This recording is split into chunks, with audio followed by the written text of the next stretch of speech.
తనకు ఫ్రెండ్స్ కూడా చాలా తక్కువ. ఎవరితోనైనా మాట్లాడినా చదువు గురించే మ్యాక్సిమం మాట్లాడేవాడు. దీంతో సబ్జెక్టులో ఏమైనా డౌట్స్ వచ్చిన వాళ్ళు తప్ప ఎవ్వరూ ఎక్కువ మాట్లాడేవారు కాదు. అలాంటి టైంలోనే కీర్తనని చూశాడు. కీర్తన తనకు జూనియర్. చాలా అందంగా ఉంటుంది. అందానికి తగ్గట్టు హుందాగా ఉండేది.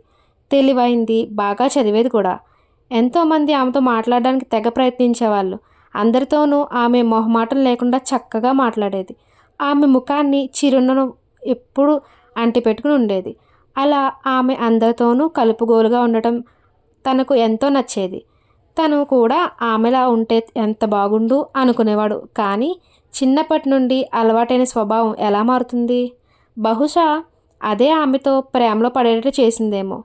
ఫుల్ స్టోరీ వినాలనుకునే వాళ్ళు డిస్క్రిప్షన్లో ఉన్న లింక్ క్లిక్ చేసి వినేయండి. నచ్చితే లైక్ చేసి సబ్స్క్రైబ్ చేసుకోండి. ఇంకా మీకు ఈ స్టోరీ ఎలా అనిపించిందో కమెంట్ చేసి చెప్పండి. Thank you for listening.